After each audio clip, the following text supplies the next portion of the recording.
नमस्ते दोस्तों, मैं अविनाश पटेल आप सभी का मेरे यूट्यूब चैनल में हार्दिक स्वागत करता हूं।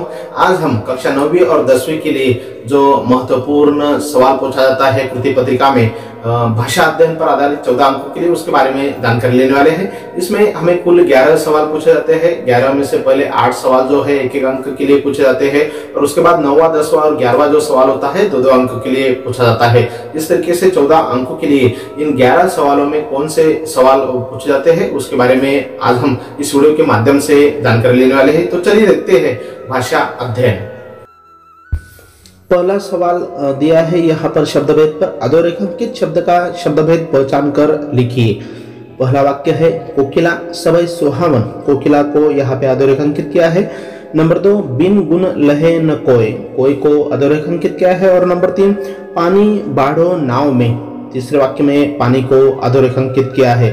तो इसका जवाब लिखते समय हम इस प्रकार लिख सकते हैं, कोकिला जातिवाचक संज्ञा है, कोय अनिश्चयवाचक सर्वनाम और पानी जो है वह द्रव्यवाचक संज्ञा है। तो इस प्रकार हम इन तीनों का शब्दभेद लिख सकते हैं। दूसरा सवाल अव्यय पर आधारित निम्नलिखित अव्ययों का अपने वाक्य में प्रयोग कीजिए। यहाँ पे 2 अव्यय दिए गए हैं, नहीं और यदि, दोनों का वाक्यों में प्रयोग करने के लिए हमें कहा गया है। नहीं का इस तरह हम वाक्य में प्रयोग कर सकते हैं, अच्छी तरह विचार किए बिना कोई काम नहीं करना चाहिए, कोई काम नहीं करना चाहिए। तो इस प्रकार हम नहीं का उपयोग कर सकते हैं। और दूसरा जो वाक्य है, यदि परिश्रम नहीं करोगे तो सफलता कैसे मिलेगी। इस तरीके से दोनों वाक्यों का, दोनों अव्ययों का हमने यहाँ पर वाक्य में प्रयोग किया है।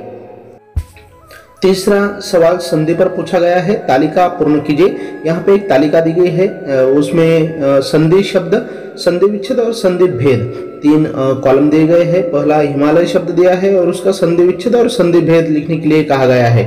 उसमें अथवा में संधि शब्द ब्लैंक दिया है, संधि विच्छेद में ऊपरी प्लस युक्त और संधि भेद ब्लैंक दिया है। तो इसका यह तालिका हम इस प्रकार पूरी कर सकते हैं।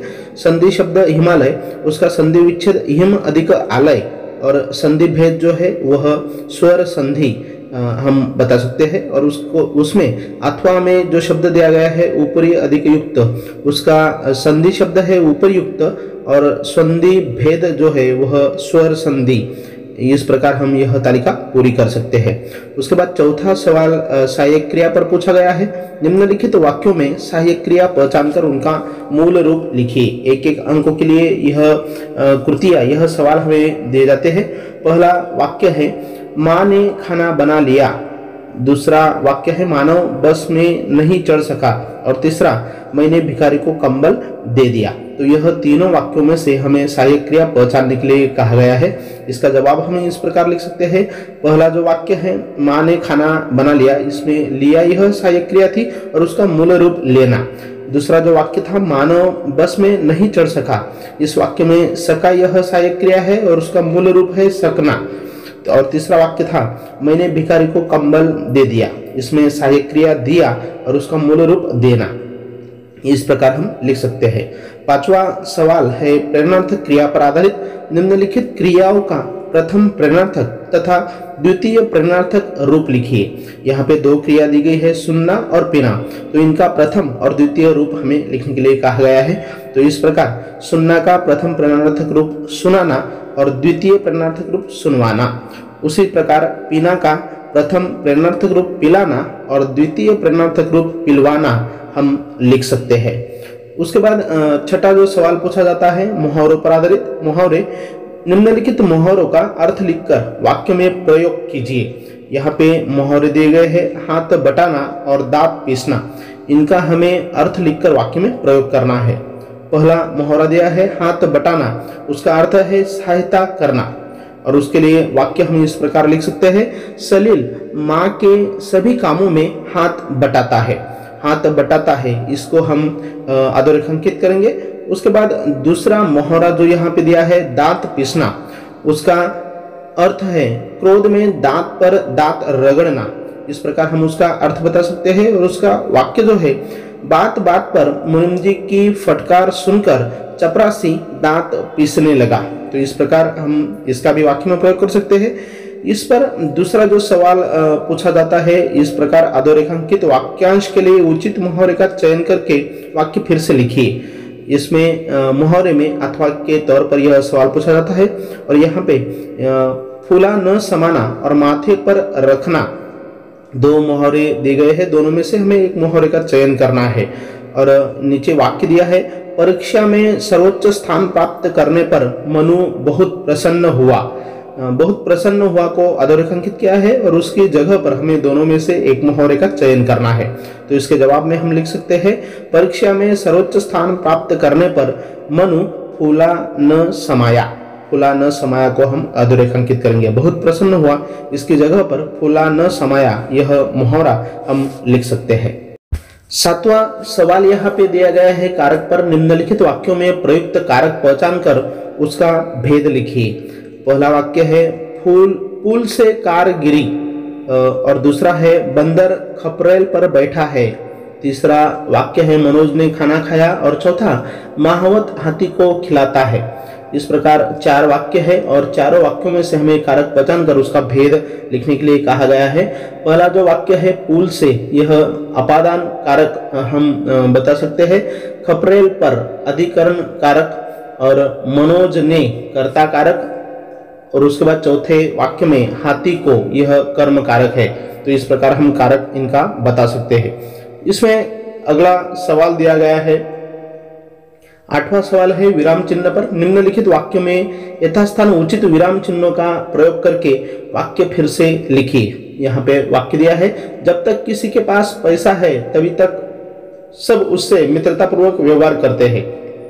यहाँ पे विराम चिन्हों का हमें प्रयोग करना है। तो इस प्रकार जब तक किसी के पास पैसा है के बाद कॉमा, तभी तक सब उससे मित्रतापूर्वक व्यवहार करते हैं और पूर्ण विराम।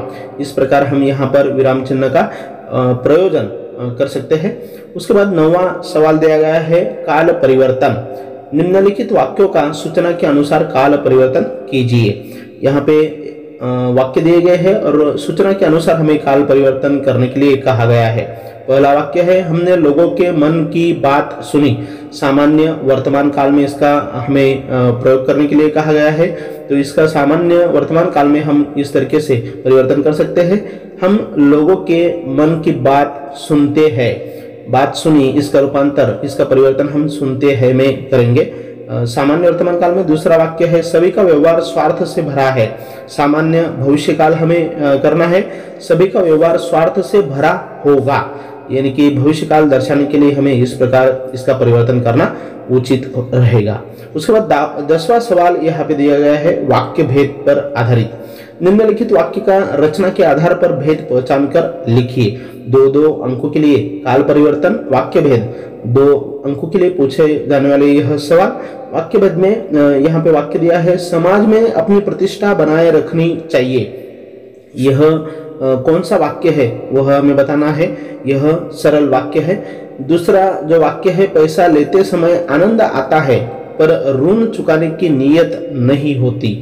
यहाँ पे 2 वाक्य एक साथ आए हैं। यह संयुक्त वाक्य है और शब्द से 2 वाक्य यहाँ पे जोड़े गए हैं।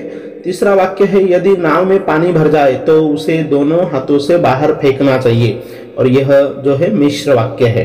तो इस प्रकार हम अर्थ के रचना के आधार पर वाक्यों का भेद बता सकते हैं। इसमें दूसरा सवाल दिया गया है, निम्नलिखित वाक्यों का अर्थ के आधार पर दी गई सूचना के अनुसार परिवर्तन कीजिए। अर्थ के आधार पर यहाँ पे जो सूचना दी गई है उससे की सहायता से हमें इनमें परिवर्तन करना है। पहला वाक्य है, हमें अपना आचरण उचित रखना चाहिए। प्रश्नार्थक वाक्य, क्या हमें अपना आचरण उचित रखना चाहिए, और प्रश्न चिन्ह। इस प्रकार हम यह वाक्य परिवर्तन करके लिख सकते हैं। दूसरा वाक्य है, जो बीत गया उसे भूल जाना चाहिए। आज्ञार्थक वाक्य, जो बीत गया उसे भूल जाओ। इस प्रकार हम इसका आज्ञार्थक वाक्य में भी परिवर्तन कर सकते हैं। इसमें भाषा अध्ययन में जो आखिरी सवाल पूछा जाता है वाक्य शुद्धिकरण पर 2 अंकों के लिए, उसमें इस प्रकार सवाल दिया जाता है, निम्नलिखित वाक्यों को शुद्ध करके वाक्य फिर से लिखिए। कौवा अपावन है सबके लिए। इस वाक्य को हमें शुद्ध करके लिखना है। तो कौवा सबके लिए अपावन है, इस प्रकार हम इसका शुद्धिकरण करके लिख सकते हैं। दूसरा विधान है, कहते हैं गिरिधर कविराय, गिरिधर कविराय कहते हैं। इस प्रकार सिर्फ उसमें हमें जो जगह है शब्दों की वह बदलकर वह हमें लिखने हैं। तो इस प्रकार दोस्तों भाषा अध्ययन पर आधारित 11 सवालों का जवाब हम इस प्रकार लिख सकते हैं। 14 अंकों के लिए यह सवाल पूछा जाता है। यदि हम इस सवाल का जवाब अच्छे तरीके से लिखेंगे तो यहाँ पे हमें अच्छे अंक जरूर मिलेंगे। आप लोगों को यदि यह वीडियो अच्छा लगा होगा तो जरूर इसे लाइक कीजिए, अपने दोस्तों तक ज़्यादा से ज़्यादा शेयर कीजिए और मेरे यूट्यूब चैनल को अधिकाधिक शैक्षणिक वीडियोस देखने के लिए, ज़्यादा से ज़्यादा शैक्षणिक वीडियोस देखने के लिए सब्सक्राइब कीजिए। धन्यवाद।